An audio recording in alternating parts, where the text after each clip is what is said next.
ಇನ್ನು ಪತ್ನಿಯ ಶೀಲವನ್ನ ಶಂಕಿಸಿ ಕತ್ತು ಹಿಸುಕಿ ಪತಿ ಕೊಲೆ ಮಾಡಿದ್ದಾನೆ. ಬಾತ್ರೂಮ್ನಲ್ಲಿ ಕೊಲೆ ಮಾಡಿ ಮೃತದೇಹವನ್ನ ಈತ ಎಸ್ದು ನಂತರ ವಾಟರ್ ಹೀಟರ್ ಸ್ವಿಚ್ ಅನ್ನು ಆನ್ ಮಾಡಿ ಕರೆಂಟ್ ಶಾಕ್ನಿಂದ ಈಕೆ ಸಾವನ್ನಪ್ಪಿದ್ದಾಳೆ ಅನ್ನೋ ರೀತಿ ಬಿಂಬಿಸಿ ಅಲ್ಲಿಂದ ಎಸ್ಕೇಪ್ ಆಗಿದ್ದ.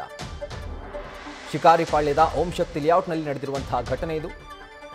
ಇನ್ನು ಆಕೆಯ ಮಗಳು ಕೊಟ್ಟಂತಹ ಸುಳಿವಿನಿಂದ ಈ ಕೊಲೆ ರಹಸ್ಯ ಬಯಲಾಗಿದೆ. ಎಸ್ಕೇಪ್ ಆಗಿದ್ದಂತಹ ಪ್ರಶಾಂತ್ ಕೊನೆಗೂ ಪೊಲೀಸರ ಕೈಗೆ ಲಾಕ್ ಆಗಿದ್ದಾನೆ.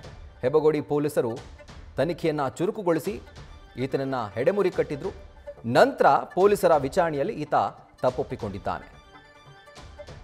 ರೇಷ್ಮಾಳಿಗೆ ಮೊದಲೇ ಒಂದು ಮದುವೆ ಆಗಿ ಗಂಡ ಮೃತಪಟ್ಟಿದ್ದ. 15 ವರ್ಷದ ಮಗಳು ಕೊಟ್ಟಂತಹ ಸುಳಿವಿನಿಂದಾಗಿ ಕೊನೆಗೂ ಈತ ಲಾಕ್ ಆಗಿದ್ದಾನೆ. ಆರೋಪಿ ಪ್ರಶಾಂತ್ 9 ತಿಂಗಳ ಹಿಂದಷ್ಟೇ ಈಕೆಗೆ ಪರಿಚಯ ಆಗಿದ್ದ.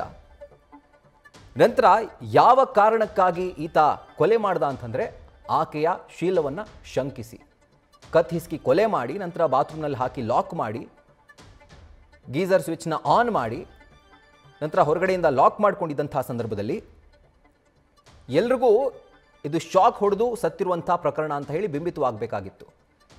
ಆದರೆ ನಂತರ 15 ವರ್ಷದ ಮಗಳು ಕೊಟ್ಟಂಥ ಸುಳಿವಿನಿಂದಾಗಿ ಈತನೇ ಆ ಒಂದು ಹೀಟರ್ನ ಸ್ವಿಚ್ನ ಆನ್ ಮಾಡಿ ಕೊಲೆ ಮಾಡಿದ ನಂತರ ಈ ರೀತಿಯಾಗಿ ಡ್ರಾಮಾ ಮಾಡಿ ಎಸ್ಕೇಪ್ ಆಗಿದ್ದಾನೆ ಅನ್ನುವಂಥದ್ದು ಪೊಲೀಸರಿಗೆ ಕನ್ಫರ್ಮ್ ಆಯಿತು.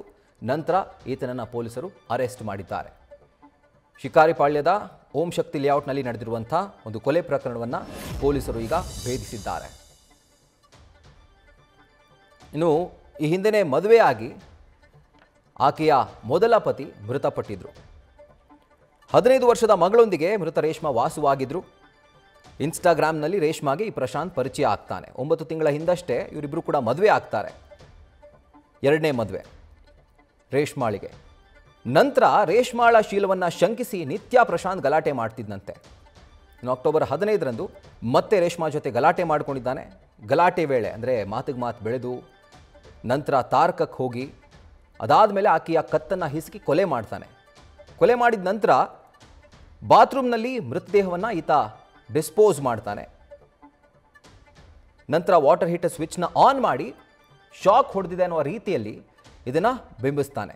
ಆದರೆ ಮನೆಗೆ ಬಂದಂಥ ರೇಷ್ಮಾನ ಮಗಳು ಆ ಒಂದು ಸ್ಥಿತಿಯನ್ನು ನೋಡಿ ಶಾಕ್ ಆಗ್ತಾಳೆ. ನಂತರ ಆಕೆ ಪೊಲೀಸರಿಗೆ ಮಾಹಿತಿಯನ್ನು ಕೊಡ್ತಾಳೆ. ಆ ಮಾಹಿತಿಯನ್ನು ಆಧರಿಸಿ ಈಗ ಪೊಲೀಸರು ಆರೋಪಿ ಪ್ರಶಾಂತ್ನನ್ನು ಲಾಕ್ ಮಾಡಿದ್ದಾರೆ.